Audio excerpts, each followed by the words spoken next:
여러분, 우리가 모르고 지내왔을 뿐 한국의 수술실에는 오래전부터 귀신 같은 존재들이 숨어서 살고 있었습니다.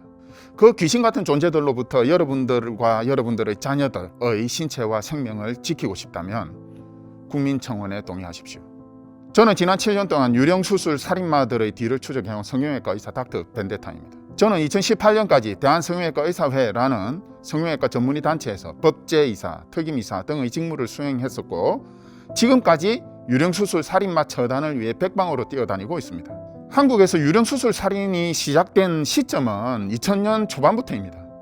유령수술 살인마들은 처음에는 1명씩, 2명씩 조심스럽게 사람들을 살해하다가 무과실 마취 사고로 조작하면 형사처벌도 안 되고 사고 처리 비용이 비싸지도 않다는 것을 알게 되었습니다.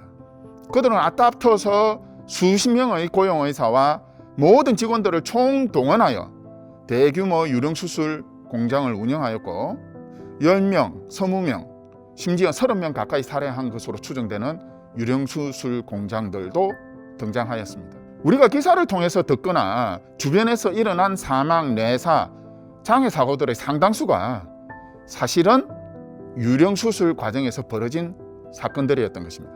유령수술은 수술 전에 상담하고 진찰하고 환자로부터 수술 동의를 받은 집도의사는 수술에 참여하지 않고 생명부지에 누군가가 마취되어 누워있는 사람의 신체를 날카로운 수술 도구를 이용해 절개하고 절단하고 적출하는 비인간적인 신체 훼손 범죄 수술입니다. 그들이 이런 짓을 하는 이유는 한국에서는 유령수술을 통해 임상 경험을 쌓는 사이코 의사나 간호조무사, 의료기 영업상, 외국인 돌팔이 의사들이 급증하여 인건비가 엄청 낮아졌고 모든 수술실 사고와 범죄는 조직적으로 간단하게 조작하고 은폐할 수 있기 때문입니다. 유령수술 연쇄살인 공장들의 실상이 처음으로 밝혀진 것은 2014년 3월 강남의 한 대형 유령수술 공장에서 수술을 받던 어느 여고생이 뇌사에 빠져 사망한 사건을 진상조사하는 과정에서 제출된 내부 제보자들의 제보에 의해서입니다.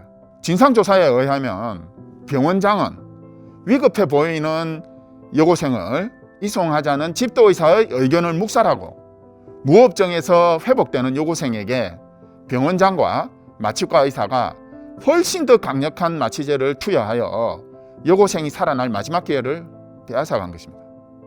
수술은 치명적인 신체 절단과 적출이 연속되는 작업입니다. 수술 도중에 자주 발생하는 애매모호한 응급 상황에서 유령수술 공장들은 사고를 저렴하게 처리하는 방향으로 환자의 운명을 결정해 왔던 것입니다.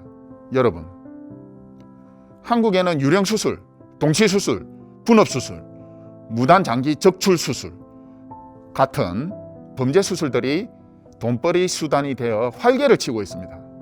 의사가 뒤바뀌었다는 걸 여성 환자는 수면 마취가 덜 된 채 수술대에서 알아차렸습니다. 처음 듣는 목소리가 들리는 거예요. 저 남자는 누굴까? 근데 이게 막상 너무 공포스럽고 유령 수술인지 뭔지도 몰랐고 그거를 TV로 확인했고 내가 그 당사자라니까 본 적도 없는 사람이 제 그 턱에다가 가위질을 하고 칼질을 하고 톱질을 했다는 게 너무 소름 돋고 무섭더라고요.